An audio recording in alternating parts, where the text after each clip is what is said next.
We're out here in the Kawartha Lakes. We're fishing for some walleye. I'm using these little minnow imitation grubs. Pretty simple technique.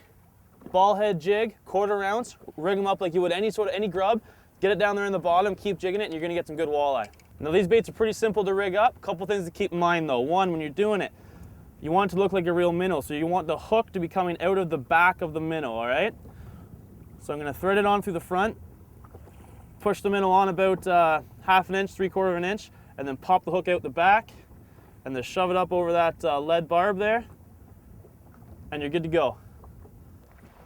So with these jigs, you want to keep them on the bottom. Walleye, for the most part, stay near the bottom. Right now I'm in 15 feet of water. I'm actually fishing a hump, comes up to about 8. I'm working that transition. So I'm casting this out, giving it a lot of slack line, let that bait go right down to the bottom. Once it's down there, I just tighten up and just give it little pops. You just want that jig to kind of be hop along the bottom, pause it, hop it, just kind of wiggle it along. The walleye, you're going to pick it up off the bottom. They're not going to feel like much. They're going to feel a little mushy, just feel something moving with it. Basically, set the hook on everything, because one of them is going to be a good fish. Oh yeah! Woo! Gotta love it. There we go.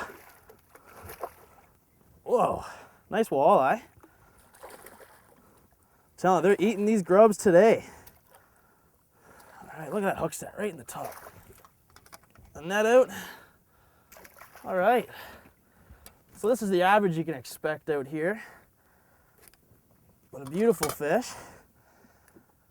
Yeah, so again on this grub, and I really like these grubs because they're so versatile. You can fish this in rocks and weeds and sand, and I'm in weeds right now, so I'm just kind of popping along the edge and feeling the weeds, and every now and then you just kind of pop it off a weed, and that's exactly what this guy did. When I popped it off, he picked it up. I just felt some mushiness, set the hook in, and a beautiful Kawartha Lakes walleye. Nice. All right, back he goes.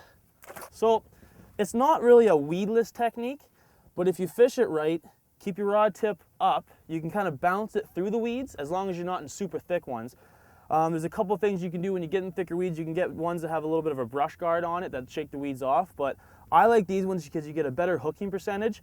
And like I said, if you know what you're doing, you feel a little bit, you get some confidence with it, you can work through those weeds just fine and catch a lot of good walleye just like that. One thing you want to do when you're fishing with any kind of jig for walleye is always use sensitive rods. This is an IM8 graphite rod. I got fluorocarbon line on. Now, fluorocarbon is not the most user-friendly kind of line, but it gives you a little bit more sensitivity, so you can feel those bites a little bit better, and it's completely invisible, so the walleye aren't going to spook because they see the line. The other thing you want to do is keep a smooth drag system. Big walleye loads on, you need to let them run with it because this is a pretty soft rod. This is actually only a 6-foot rod, medium action. Got a lot of play to it, but you kind of want that when you're jigging to kind of let the jig do the work instead of the rod doing the work.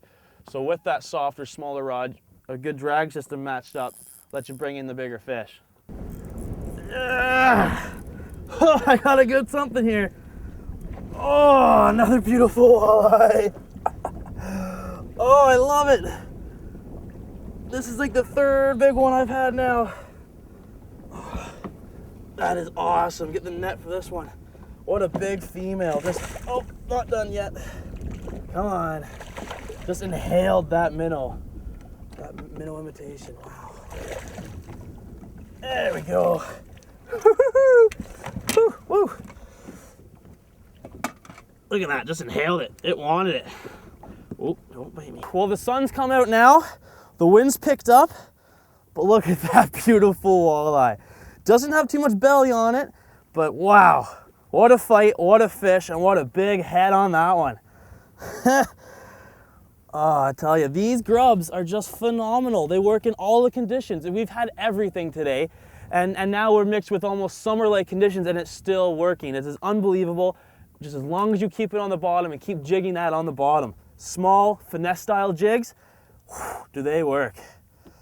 Here's a simple shopping list for the next time you're going walleye fishing. Go to your local tackle shop, pick up a bunch of round jig heads, 1/4 ounce or 1/8 ounce. Now for color, I match the color with the color of minnow grub I'm going to be using, so keep that in mind. Get some minnow grubs, 3-inch, 4-inch, whatever you like. Try a bunch of different colors. Some 10-pound test or 8-pound test fluorocarbon line matched with a sensitive IM8 graphite rod and a smooth reel, and you're good to go. Don't forget to post the pictures of your giant walleye on GetReeled.com.